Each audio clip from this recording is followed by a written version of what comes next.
Okay, this is the last video about inverse trig functions. In this one, we'll focus on evaluating expressions that involve inverse trig functions. This is still in section 6.5. Okay, here is a sample problem. Find the exact value of the sine of the inverse cosine of 1/3. Okay, when you look at this problem, you can see it has the regular function of sine. All right, but here we have the inverse cosine of 1/3. All right, what we learned was the inverse cosine of 1/3, that means the angle whose cosine is equal to 1/3. All right, so this is actually an angle. All right, and because it's inverse cosine, it is between 0 and pi, because that's how inverse cosine is defined. So that's an angle. So basically the question says, find the sine of that angle. Find the sine of the angle whose cosine is 1/3. All right, so the best thing to do is to draw a reference angle and a reference triangle. Okay, since we're doing inverse cosine, the angle has to be between 0 and pi, means the angle will be either in quadrant 1 or quadrant 2, automatically with inverse cosine. All right. So since the value 1/3 is positive, that's how we will know that the angle is in the first quadrant. And then if I draw the reference triangle in, it'll look like that. Okay, so here's our reference angle. This is the angle whose cosine is equal to 1/3. All right, cosine means adjacent divided by hypotenuse.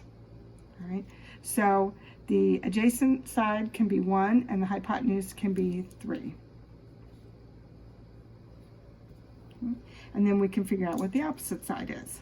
We'll call that y. So 1 squared plus y squared will equal 3 squared.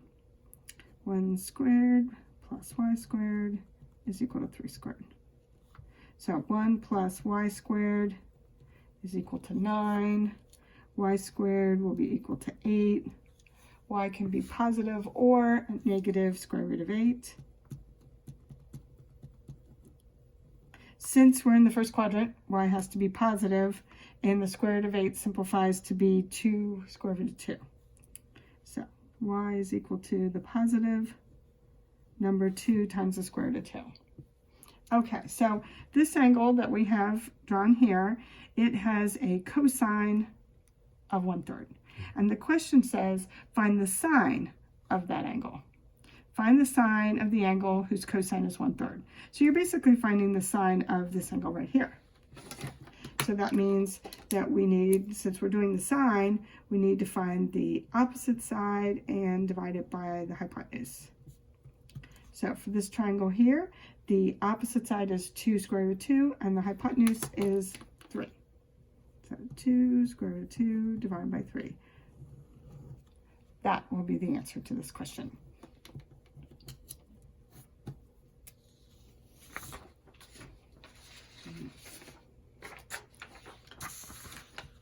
This is a similar problem. It's almost the exact same. The only difference is that it has a negative 1/3 in there. Okay, so again, it has inverse cosine. This is an angle. Because we're talking about inverse cosine, the angle is between 0 and pi. So when you draw a reference triangle, this is going to have to be in quadrant 2. When inverse cosine is of a negative, the angle will be in quadrant 2. So if we draw the reference angle and the reference triangle, now that's going to be our scenario. All right, and the cosine of this angle is equal to negative 1/3. So cosine is adjacent over hypotenuse. So negative 1 for the adjacent, 3 for the hypotenuse. And then you have to figure out y. All right, and it is the same calculations that I just did a minute ago. This one has a negative 1 in it, but when you square negative 1, you get positive 1. 1 plus y squared is equal to 9. And then you have y squared is equal to 8. Y is equal to the positive or the negative square root of 8. And in quadrant 2, y coordinates are still positive. So y is going to be equal to 2 square root of 2 again. Okay.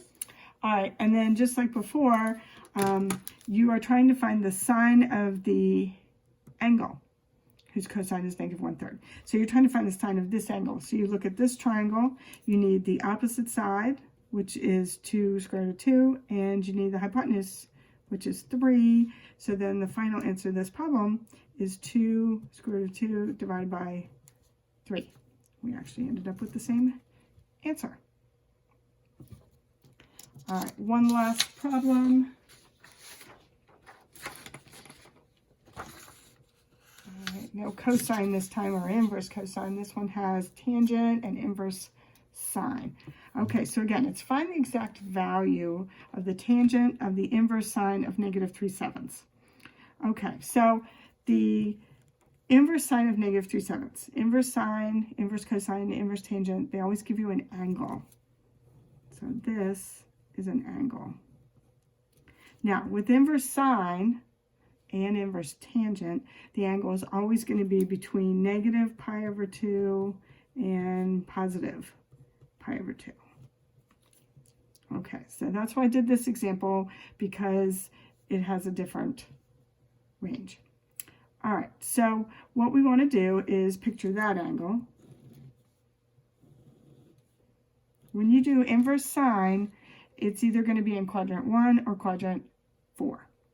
Since this is a negative value, negative 3/7, that will put us in quadrant 4.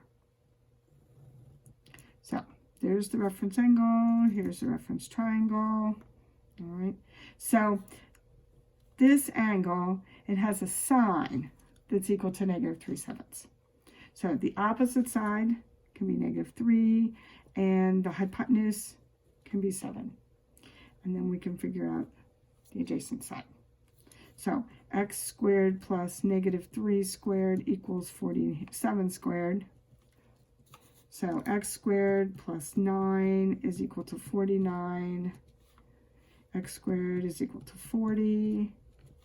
X is either positive or the negative square root of 40, which simplifies. So x is either the positive or the negative of 2 times the square root of 10.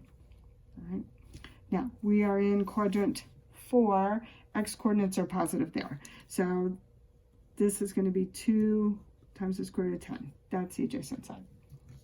Okay, so now we're in good shape to answer the question. So we want to find the tangent of the angle whose sine is negative 3/7. So we want to find the tangent of this angle here. So tangent is going to be opposite divided by adjacent.